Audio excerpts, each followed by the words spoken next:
আজ সকাল থেকেই মুষলধারে বৃষ্টি পড়ছে। সারাটা দিন ঘরে আটকা পড়ে থেকে একঘেয়েমি লাগছে আমার। বিকেলে কুসুমপুরের মাঠে ফুটবল খেলতে যাওয়া হয় রোজ, কিন্তু আজ আর হলো না। কিছুক্ষণ বইয়ের মধ্যে ডুবে থাকলেও এক কাপ চা খাওয়ার প্রয়োজন বোধ করছি। বাইরে এখনও ঝিরঝিরে বৃষ্টি হচ্ছে। বৃষ্টি কমার অপেক্ষায় বসে আছি। অবশেষে ঠিক রাত 8:30 দিকে বৃষ্টি খানিকটা কমে আসে।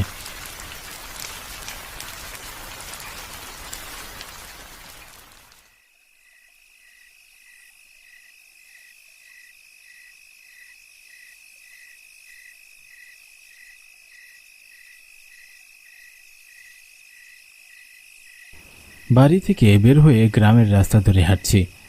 আবহাওয়া ঠান্ডা থাকায় বেশ ভালো লাগছে। আকাশ কালো মেঘে ঢেকে ফেলায় মনে হচ্ছে অনেক রাত।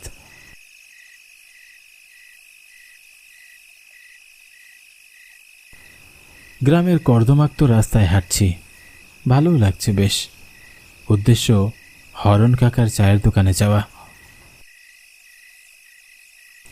গ্রামের বটতলিতে হরণ কাকার চায়ের দোকান। তার হাতের চা একবার যে খেয়েছে সে বুঝেছে প্রকৃত চা খেতে কেমন স্বাদ। এই গ্রামে আর কোনো চায়ের দোকানের চা আমার ভালো লাগে না, শুধু আমার একার না। এই কুসুমপুরের গ্রামের সবার কাছে হরণ কাকার চায়ের অনেক সুনাম। তাই হরণ কাকার চায়ের দোকানে উপচে পড়া ভিড় সব সময়। বেটা চায়ের সাথে কোনো অমৃত মিশিয়ে দেয় নাকি কে জানে। গ্রামের অন্য সব চায়ের দোকানদারিরা এ নিয়ে হিংসাও করে। বেশ কয়েকবার গোলমিটিং করে হরণ কাকাকে বিভিন্ন ষড়যন্ত্র করে গ্রাম ছাড়া করতে চেয়েছিল, তবে সফল হয়নি। অদ্ভুত কারণে এই গ্রামে এখন চায়ের দোকান খুব কম। আগের চায়ের দোকানিরা এখন চা দোকান রেখে অন্য ব্যবসায় নেমে পড়েছে। অনেকজনকে তো গ্রামে দেখা যায় না। ব্যাপারটা কেমন যেন রহস্যজনক লাগে আমার কাছে। তবে হরণ কাকা লোকটা ভালো মানুষ, সুন্দর ব্যবহার, সবসময় হাসি মুখে থাকলেও সন্ধ্যা হলেই কেমন যেন গম্ভীর হয়ে যায়। তার দোকান খোলা থাকে মধ্যরাত পর্যন্ত। এত রাত অবধি দোকান খোলার রহস্য একবার জানতে চেয়েছিলাম। উত্তরে বলেন, এই গ্রামে কিছু চাকর আছে যাদের জন্য দোকান খোলা রাখতে হয় তাকে।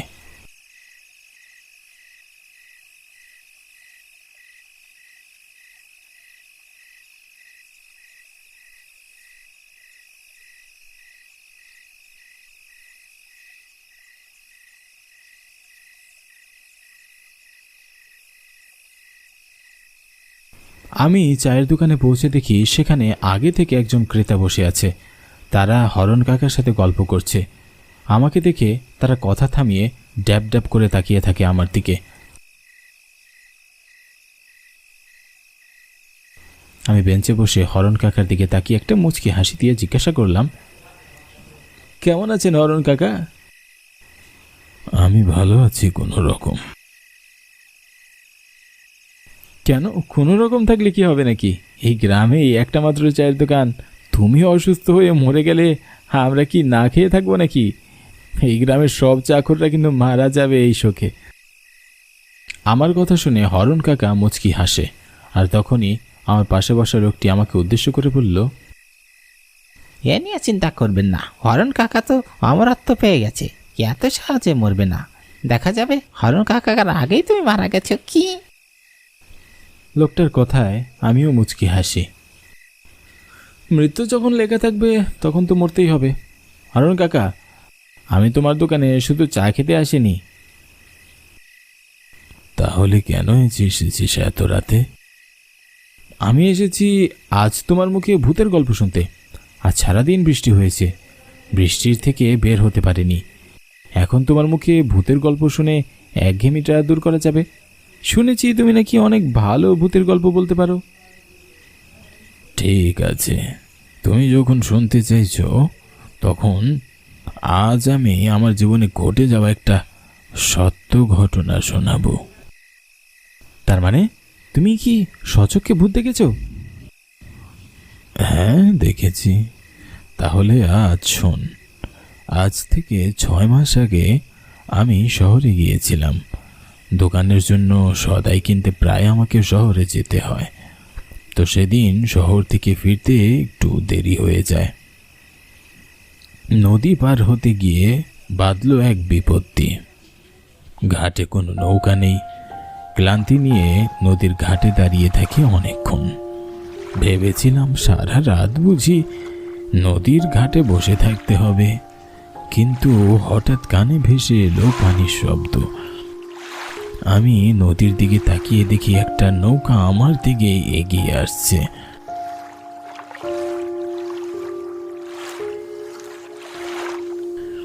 নৌকাটি দেখে আমি খুব খুশি হই। ভাবছিলাম যাক, অবশেষে বাড়ি ফেরা যাবে। আমি নৌকার মাঝিকে উদ্দেশ্য করে বললাম, ও মাঝি, তাড়াতাড়ি আহো, আমারে নিয়ে যাও।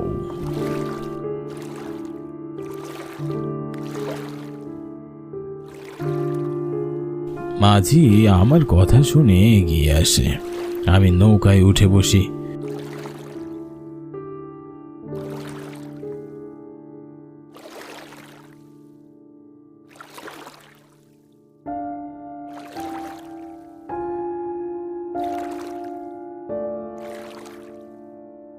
নৌকা চলছে। মাঝির দিকে তাকিয়ে আমার কেমন যেন লাগলো। মাঝির সারা শরীর চাদরে ঢাকা। এত গরমের মাঝেও চাদর মুড়ি দিয়ে থাকার বিষয়টি কেমন অদ্ভুত লাগলো না? ভাবলাম হয়তো নদীতে বাতাস বেশি, তাই চাদর মুড়ি দিয়ে মুখ ঢেকেছে। আমি গল্পপ্রিয় মানুষ, কথা না বলে বেশিক্ষণ থাকতে পারি না। আমি নৌকার মাঝির সাথে কথা বলার চেষ্টা করে তার পরিচয় জানতে চাইলাম। ও মাঝি, তোমার বাড়ি কনে? কিন্তু মাঝি আমার কথার কোনো উত্তর দিল না। একদম চুপচাপ হয়ে নৌকা বাইছে। এসব গম্ভীর মানুষ আমার একদমই অপছন্দের। কথা বলতে গেলে আমাদের দুজনেরই সময় ভালো কেটে যেত, কিন্তু এই মাঝিকে দেখে মনে হচ্ছে তাকে কুমির কামড়ে দিলেও শব্দটাও করবে না। এদিকে আমিও কথা না বলে থাকতে পারছিলাম না। তুমি কি সারা রাত এইখানে নৌকা চালাও নাকি মাঝি? এবারও আমার কথার কোনো উত্তর পেলাম না। উত্তর যে দিবে না এটা আমার জানা ছিল। তুমি কি বোবা নাকি? আর এত গরমের মধ্যে এমন চাদর মুড়ি দিয়ে আছেন যে? আমার কথায় মাঝি আমার দিকে বড় বড় চোখ করে তাকালো। তার দু চোখ ছিল রক্ত লাল। তার চাহনি দেখে আমি কিছুটা ভয় পেয়ে যাই, সাথে নিজের উপরও রাগ হয়। কি দরকার ছিল মাঝিকে রাগিয়ে দেওয়ার? এত রাতে বাড়ি ফেরার জন্য নৌকাটা পেয়েছি, এটাই তো অনেক। এখন যদি ধাক্কা দিয়ে নৌকা থেকে মাঝ নদীতে আমায় ফেলে দেয় কেমন হবে? আমি মাঝির সাথে নরম সুরে কথা বলা শুরু করি। না, এমনিই বলছিলাম, কম কথা বলা তো ভালো। এবার মাঝি তার মুখ থেকে চাদরটি সরিয়ে ফেলল। মাঝির দিকে তাকিয়ে আমার প্রাণ বেরিয়ে যাওয়ার উপক্রম হলো। আমার হাত পা ঠান্ডা হয়ে কাঁপছিল। মাঝির সারা শরীরে রক্ত, চোখগুলো রক্তবর্ণ। আমি ভয়ে এক চিৎকার দিয়ে উঠি, ও মা গো, বাঁচাও!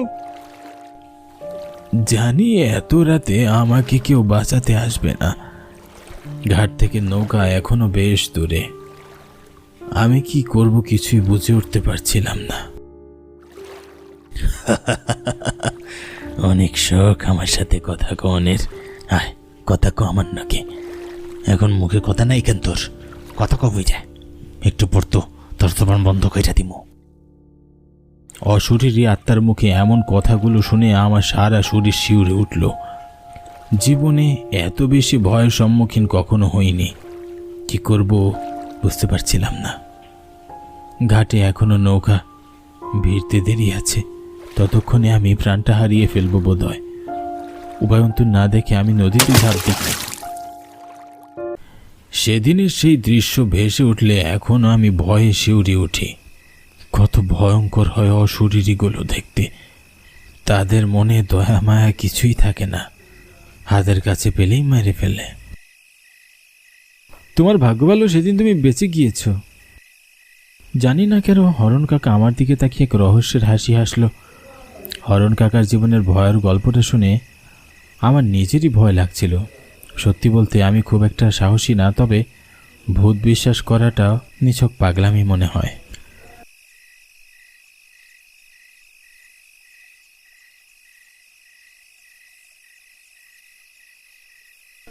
আমি হরণ কাকার থেকে আরও একটা গল্প শুনবো ভাবলাম, কিন্তু অনেক রাত হয়ে গেছে। এত রাতে বাইরে না থাকাই ভালো। মেজাজটা এখন ফুরফুরে আছে। ভাবলাম বাড়ি গিয়ে একটা লম্বা ঘুম দেওয়া যাবে। আজ তাহলে আসি কাকা, তোমার চাটা খেয়ে মনটা জুড়িয়ে গেল। সাবধানে যাস, আর হ্যাঁ, লোকগুলো তোর পিছু নিতে পারে। হরণ কাকার কথায় আমি বেশ অবাক হলাম। এই লোকগুলো কেন আমার পিছু নিতে পারে? তারা কি ছিনতাইকারী নাকি? যদি এমন হয় তাহলে তো এখনই যাওয়া ঠিক হবে না। আমি হরণ কাকাকে জিজ্ঞাসা করলাম, ওই লোকগুলো কেন আমার পিছু নেবে কাকা? আমার আর কিছু বলার ক্ষমতা নেই, যত তাড়াতাড়ি সম্ভব চলে যা। হরণ কাকার কথা অনুযায়ী আমি দোকান থেকে বেরিয়ে হাঁটতে শুরু করলাম।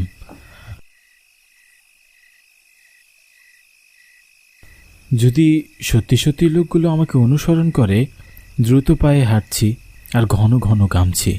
হরণ কাকার একটা কথায় আমি এত বেশি ভয় পাচ্ছি, এমন তো নাও হতে পারে, সুতরাং এত ভয় পাওয়ার দরকার নেই। আমি নিজের মনকে শান্ত করে ধীরে ধীরে হাঁটা শুরু করি। আর তখনই আমার মনে হলো পিছনে কেউ আছে। আমি চট করে পিছনে ফিরে তাকাই। পিছনে ফিরে আমি কাউকেই দেখতে পাই না। আমি আবারও হাঁটতে শুরু করি।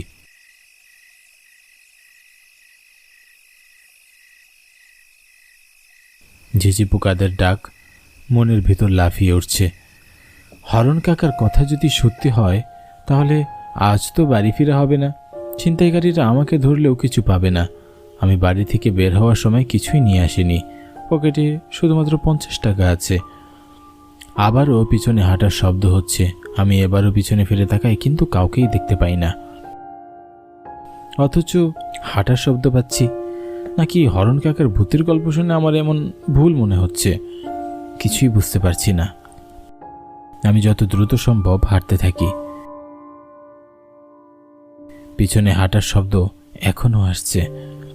এবার আমি চট করে পিছনে ফিরি। তখন দেখি হরণ কাকার চায়ের দোকানের সেই লোক দুইজন। এতক্ষণ তারা আমাকে অনুসরণ করছিল। তাহলে হরণ কাকার কথাই ঠিক। কিন্তু এরা কি চায় আমার কাছে? রাত আনুমানিক 11টা বাজে। আকাশ ঘন কালো মেঘে চেয়ে আছে।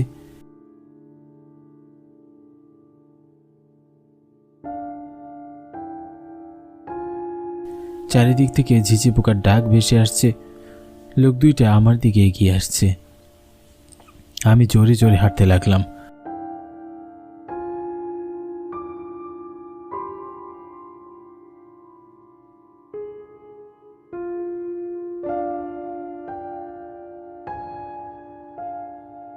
হঠাৎ আবারও পিছনে ফিরে দেখি লোক দুটো আমার পিছনে নেই।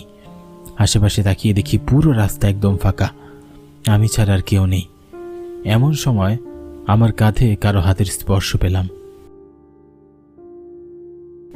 মনে হলো পুরো শরীরের লোম দাঁড়িয়ে গেল। কানের মধ্যে শো শো করে বাজতে লাগলো। এতটাই ভয় পেয়ে গিয়েছিলাম যে বোঝার মতো নয়। আমি ভয়ে পিছনে ফিরে দেখি আমার পিছনে ওই লোক দুজন আছে। আমি তাকাতেই লোক দুটো আমার দিকে তাকিয়ে বিশ্রীভাবে হাসতে লাগলো। কারো হাসি যে এতটা বিশ্রী আর ভয়ঙ্কর হতে পারে জানতাম না।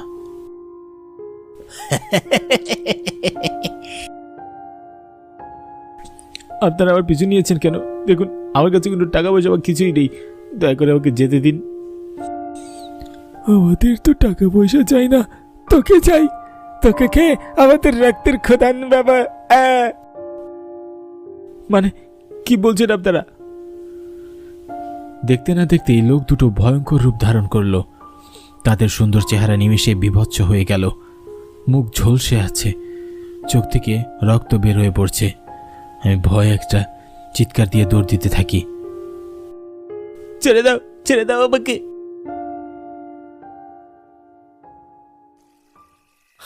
আমি প্রাণপণে ছুটতে থাকি। বারবার ওই অশরীরী আমার মাথার কাছে আসছে। হরণ কাকার আগে আমার মৃত্যু হবে এটা নিচুকে একটা মজার বলেছিল। তাহলে কি সত্যি আজ রাতে আমি এই অশরীর হাতে মারা যাব? ভয় কলিজা শুকিয়ে আসছে। আমি দৌড়াতে দৌড়াতে হাঁপিয়ে উঠি, গলা শুকিয়ে কাঠ হয়ে গেছে। তখনই হরণ কাকা আমার সামনে দাঁড়িয়ে। আমি দৌড়ে তার কাছে যাই।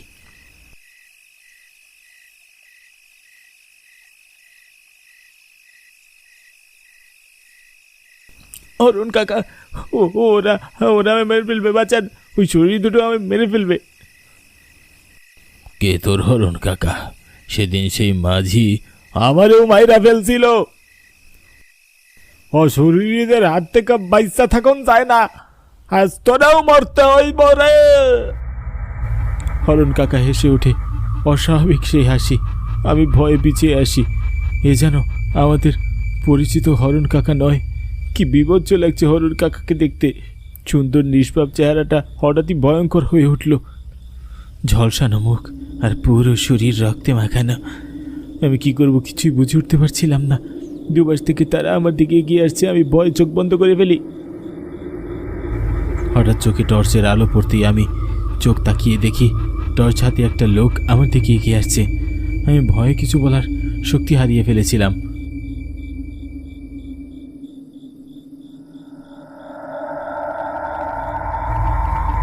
আরে পল্লব, তুই এত রাতে এখানে রাস্তায় মাটিতে বসে কি করছিস? আর তোকে এরকম দেখাচ্ছে কেন? ভালো করে দেখি আমার এক প্রতিবেশী দাদা। আমি তাকে দেখে যেন স্বস্তি পেলাম। এরপরে তাকে সবটা খুলে বললাম। সবকিছু শুনে দাদা বললেন, আরে তুই জানিস না হরণ কাকা তো গত 2 দিন আগে মারা গিয়েছে। সেদিন সকালে এক জেলে মাছ ধরতে গিয়ে নদীর পাড়ে তার লাশ পেয়েছে। লাশের অবস্থা ভীষণ খারাপ ছিল। দেখে মনে হচ্ছিল কোনো জঙ্গলি জানোয়ার তার শরীরে মাংস ছিঁড়ে খেয়েছে। দাদার কথা শুনে আমার কাছে সব স্পষ্ট হয়ে গেল। এরপরে আমি দাদার প্রতি কৃতজ্ঞতা জানিয়ে চলে আসি।